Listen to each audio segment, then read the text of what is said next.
I dati parlano di 10.000, oltre 10.000 famiglie venete che riescono ad avere lo sconto e quindi famiglie che hanno un ISEE inferiore a 25.000 euro. L'anno scorso è stata allargata la platea perché si è alzato il limite dai 20.000 di ISEE ai 25.000 e quindi è normale che si sia allargato ulteriormente le persone che si rivolgono alle nostre sedi per avere la scontistica. Una bolletta più leggera per tutte le famiglie con ISEE inferiore ai 25.000 euro.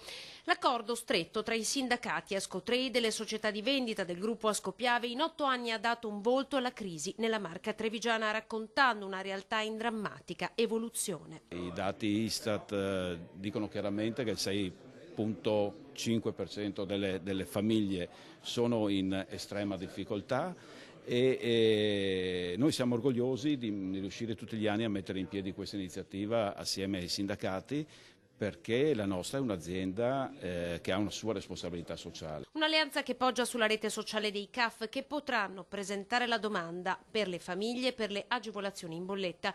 Il risparmio è alto, almeno 200 euro all'anno per i clienti con ISEE inferiori ai 15.000 euro, per i quali ogni metro cubo di gas costerà 15 centesimi in meno. 110 euro invece il risparmio per chi ha un ISEE dai 15.000 fino ai 25.000 euro. I dati sono quelli che tutti sappiamo, e cioè che la crisi non è finita, che la crisi va avanti e che una situazione di ulteriore diseguaglianza continua a permanere.